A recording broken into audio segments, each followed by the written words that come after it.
بسم اللہ الرحمن الرحیم۔ السلام علیکم ورحمۃ اللہ وبرکاتہ۔ یہ ہے national voice of special person audio video channel. آج ہم آپ کے لیے ایک اور کہانی لے کر حاضر ہوئے ہیں۔ یہ خراج تحسین ہے، یہ ٹریبیوٹ ہے چودھری محمد علی صاحب کو، جو میرے گرینڈ فادر تھے اور مجھے بچپن میں انتہائی خوبصورت کہانیاں سنایا کرتے تھے۔ سپتمبر 1988 میں وہ جہان فانی سے کوچ کر گئے، لیکن ان کا دیا ہوا علم، ان کی سنائی ہوئی کہانیاں اور ان کے تجربات آج بھی ہمارے ساتھ ہیں اور وہ زندہ ہیں۔ تو آئیے ہم کہانی شروع کرتے ہیں۔ گئے دنوں کی بات ہے کہ ایک ملک کا بادشاہ مرنے کے قریب تھا، یعنی قریب المرگ تھا۔ اس نے ایک انوکھی وصیت کی۔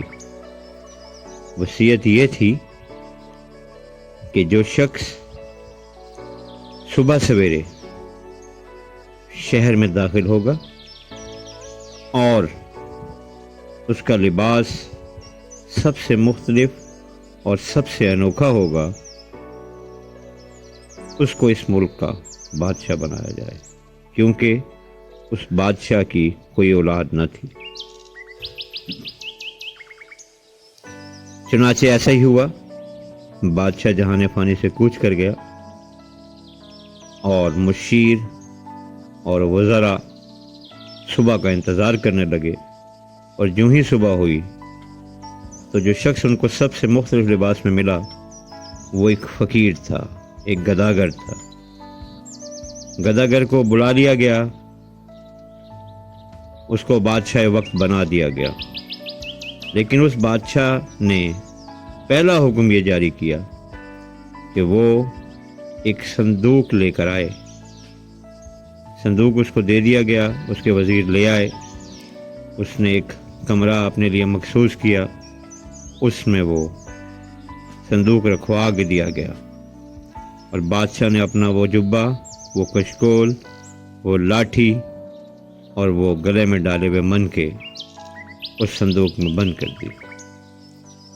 کاروبار حکمران چلنے لگا، دربار لگتا۔ بادشاہ سلامت کیا حکم ہے؟ بادشاہ سلامت فرماتے حلوہ پکاؤ اور سب کو کھلاؤ اور مجھے بھی دو۔ اگلے دن پھر دربار لگتا، بادشاہ سلامت یہی کہتے۔ رفتہ رفتہ پورے آس پاس کے مملکتوں کو یہ اطلاع مل گئی کہ بادشاہ سلامت ماں سوائے حلوے کے اور کوئی کاروباری امور نہیں چلا رہے، امور سلطنت صرف حلوہ کھانے پر گزر رہے ہیں۔ چنانچہ ساتھ کے بادشاہ نے اس ملک پر حملہ کر دیا۔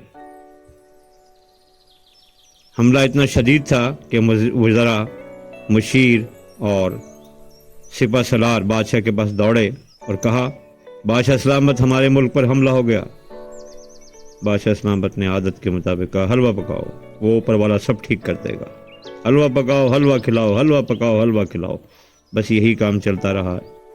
کسی نے اطلاع دی، بادشاہ سلامت محل کے قریب آ گئے ہیں، لڑتے لڑتے ہماری سپہ کو شکست ہو رہی ہے۔ کوئی بات نہیں، حلوہ پکاؤ، حلوہ کھلاؤ۔